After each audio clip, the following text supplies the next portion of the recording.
Bueno, vamos a meternos de lleno en la historia de una de las figuras, yo diría, más fascinantes y desde luego controvertidas del mundo del motor. A ver, esta es una frase que se escucha constantemente en el paddock de la Fórmula 1 cuando se habla de Fernando Alonso.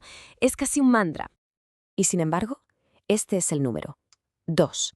Solo 2 campeonatos del mundo.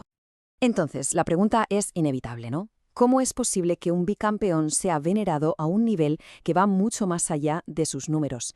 Para entenderlo de verdad, tenemos que viajar al principio de todo, a una historia de ascenso, de caída y de una resurrección que la verdad es increíble. Y es que el ascenso de Alonso en la Fórmula 1 fue meteórico.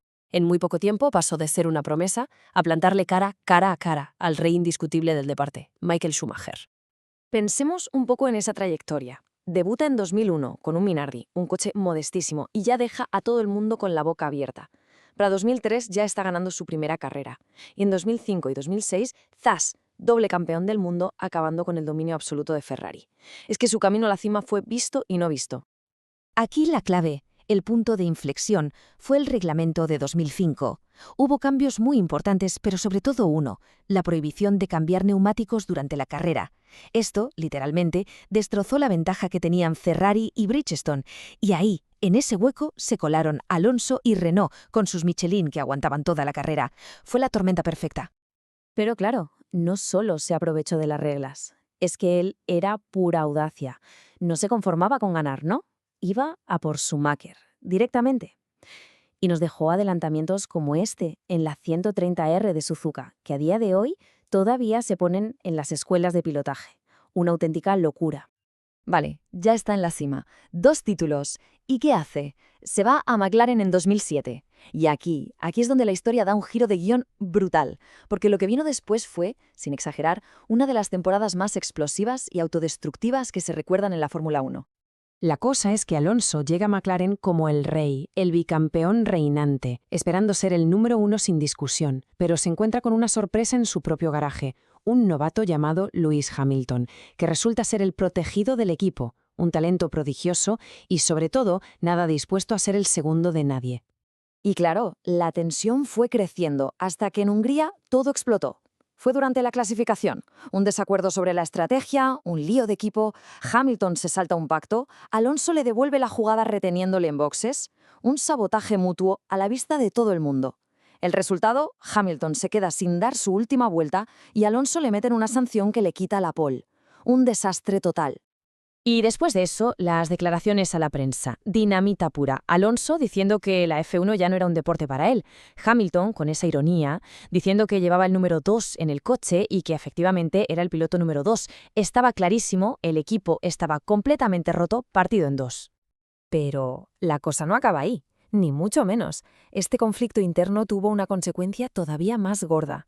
Alonso, harto de la situación, llegó a amenazar al jefe, a Ron Dennis, y esa amenaza fue lo que destapó el famoso Spygate, un escándalo de espionaje a Ferrari que acabó con McLaren recibiendo la multa más grande de la historia del deporte, $100 millones. 100 millones. ¿Y cuál fue el resultado deportivo de toda esta guerra? Pues que se quedaron sin nada. Se dedicaron tanto a pelear entre ellos que le regalaron el Mundial a Kimi Raikkonen, el de Ferrari. Y lo más increíble es que tanto Alonso como Hamilton perdieron el título por un único punto. Un solo punto. Después del cataclisma de McLaren, Alonso empieza lo que se conoce como su travesía por el desierto, una etapa larguísima, marcada por coches que no estaban a la altura, por frustraciones y por muchos casi. Luego vinieron los años de Ferrari, que, fueron la definición del quiero y no puedo. Una y otra vez luchando por el Mundial contra un Red Bull y un Vettel que eran casi imbatibles. Y aún así, se quedó a las puertas, 3 veces subcampeón. La de 2010 la perdió en la última carrera por un error de estrategia del equipo. Duele solo de pensarlo.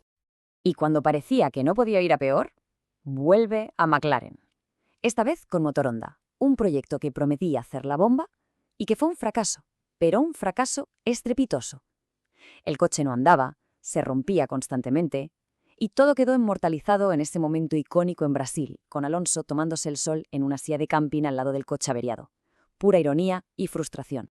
Llegó un punto en que dejó la Fórmula 1. Y muchos, muchísimos, pensaron que ya está, que ese era el final de la historia. Pero no. Su regreso, años después, ha sido un auténtico renacer, una segunda juventud. Y para entender cómo es posible, solo hay que escuchar esta anécdota que cuenta un ingeniero de su equipo actual de Aston Martin. Dice que estaban hablando de la vida, de cualquier cosa, y de repente se dio cuenta de que Alonso, mientras hablaba, no paraba de mover la mano, como si estuviera accionando el embrague, pensando en el coche. O sea, estaba en dos sitios a la vez, en la conversación y en la pista. Es una obsesión, una dedicación total.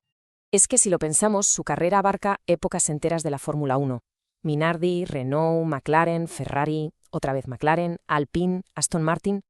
Ha competido con coches V10, V8, híbridos, ha visto pasar a generaciones enteras de pilotos. Su longevidad y su capacidad para adaptarse a todo es sencillamente brutal.